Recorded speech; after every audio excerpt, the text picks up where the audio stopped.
ಮತ್ತಾಯ ಅಧ್ಯಾಯ 20 ವಚನ 1-16 ಪರಲೋಕ ರಾಜ್ಯವು ಒಬ್ಬ ದ್ರಾಕ್ಷಿ ತೋಟದ ಯಜಮಾನನಿಗೆ ಹೋಲಿಕೆಯಾಗಿದೆ. ಒಂದು ಮುಂಜಾನೆ ಅವನು ತನ್ನ ತೋಟದಲ್ಲಿ ಕೆಲಸ ಮಾಡಲು ಬೇರೆ ಕೂಲಿಯಾಳುಗಳನ್ನು ಕರೆಯುವುದಕ್ಕೆ ಹೊರಟನು. ಒಂದು ದಿನಕ್ಕೆ ಒಬ್ಬ ಕೆಲಸಗಾರನಿಗೆ 1 ಬೆಳ್ಳಿ ನಾಣ್ಯವನ್ನು ಕೊಡುವುದಾಗಿ ಹೇಳಿ ಆ ಕೆಲಸಗಾರನನ್ನು ಅವನು ತೋಟಕ್ಕೆ ಕಳುಹಿಸಿದನು. ಸುಮಾರು 9 ಗಂಟೆಗೆ ಯಜಮಾನನು ಪೇಟೆಯ ಸ್ಥಳಕ್ಕೆ ಹೋದನು. ಏನು ಕೆಲಸವಿಲ್ಲದೆ ಸುಮ್ಮನೆ ನಿಂತಿದ್ದ ಕೆಲವರನ್ನು ಅವನು ಅಲ್ಲಿ ಕಂಡನು. ಅವನು ಅವರಿಗೆ, ನೀವು ಹೋಗಿ ನನ್ನ ತೋಟದಲ್ಲಿ ಕೆಲಸ ಮಾಡುವುದಾದರೆ ನಿಮ್ಮ ಕೆಲಸಕ್ಕೆ ಯೋಗ್ಯವಾದ ಕೂಲಿಯನ್ನು ಕೊಡುತ್ತೇನೆ ಎಂದು ಹೇಳಿದನು. ಆ ಕೂಲಿಯಾಳುಗಳು ಕೆಲಸ ಮಾಡಲು ಅವನ ತೋಟಕ್ಕೆ ಹೋದರು. ಆ ಯಜಮಾನನು ಅದೇ ರೀತಿ ಸುಮಾರು 12 ಗಂಟೆಗೊಮ್ಮೆ ಮತ್ತೆ 3 ಗಂಟೆಗೊಮ್ಮೆ ಪೇಟೆಗೆ ಹೋದನು. ಆ 2 ಸಲವೂ ತನ್ನ ಹೊಲದಲ್ಲಿ ಕೆಲಸ ಮಾಡಲು ಬೇರೆ ಕೆಲವು ಕೂಲಿಯವರನ್ನು ಅವನು ಗೊತ್ತು ಮಾಡಿದನು. ಸುಮಾರು 5 ಗಂಟೆಗೆ ಆ ಯಜಮಾನನು ಮತ್ತೊಮ್ಮೆ ಪೇಟೆಗೆ ಹೋದನು. ಅಲ್ಲಿ ನಿಂತಿದ್ದ ಕೆಲವರನ್ನು ಅವನು ಕಂಡು, ನೀವು ದಿನವಿಡೀ ಕೆಲಸ ಮಾಡದೆ ಸುಮ್ಮನೆ ಏಕೆ ನಿಂತಿದ್ದೀರಿ ಎಂದು ಕೇಳಿದನು.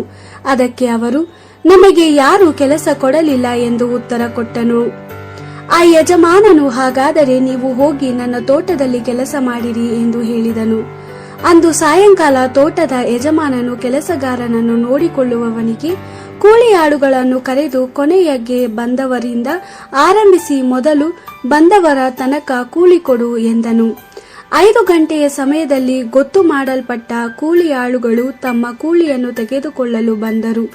ಪ್ರತಿಯೊಬ್ಬ ಆಳಿಗೂ 1 ಬೆಳ್ಳಿ ನಾಣ್ಯ ಸಿಕ್ಕಿತು. ನಂತರ ಮೊಟ್ಟಮೊದಲು ಗೊತ್ತು ಮಾಡಲ್ಪಟ್ಟಿದ್ದವರು ತಮ್ಮ ಕೂಲಿಯನ್ನು ತೆಗೆದುಕೊಳ್ಳಲು ಬಂದರು. ಬೇರೆ ಆಳುಗಳಿಗಿಂತ ತಮಗೆ ಹೆಚ್ಚು ಸಿಗುವುದೆಂದು ಅವರು ಆಲೋಚಿಸಿಕೊಂಡಿದ್ದರು. ಆದರೆ ಅವರಿಗೂ ಸಹ 1 ಬೆಳ್ಳಿ ನಾಣ್ಯ ಸಿಕ್ಕಿತು. ಅವರು ತಮ್ಮ ಬೆಳ್ಳಿ ನಾಣ್ಯವನ್ನು ತೆಗೆದುಕೊಂಡಾಗ ತೋಟದ ಯಜಮಾನನ ಬಗ್ಗೆ ಗೊಣಗುಟ್ಟುತ್ತಾ, ಕೊನೆಗೆ ಗುತ್ತು ಮಾಡಲ್ಪಟ್ಟ ಆಳುಗಳು 1 ಗಂಟೆ ಮಾತ್ರ ಕೆಲಸ ಮಾಡಿದ್ದಾರೆ, ಆದರೆ ಇವನು ಅವರಿಗೂ ನಮಗಷ್ಟೇ ಕೊಟ್ಟಿದ್ದಾನೆ. ನಾವಾದರೂ ದಿನವೆಲ್ಲ ಬಿಸಿಲಿನಲ್ಲಿ ಕಷ್ಟಪಟ್ಟು ಕೆಲಸ ಮಾಡಿದ್ದೇವೆ ಎಂದರು. ತೋಟದ ಯಜಮಾನನು ಆ ಆಳುಗಳಲ್ಲಿ ಒಬ್ಬನಿಗೆ, ಸ್ನೇಹಿತನೇ, ನಾನು ನಿನಗೆ ಅನ್ಯಾಯ ಮಾಡಲಿಲ್ಲ. ನೀನು 1 ಬೆಳ್ಳಿ ನಾಣ್ಯಕ್ಕಾಗಿ ಕೆಲಸ ಮಾಡಲು ಒಪ್ಪಿಕೊಂಡೆಯಲ್ಲವೇ?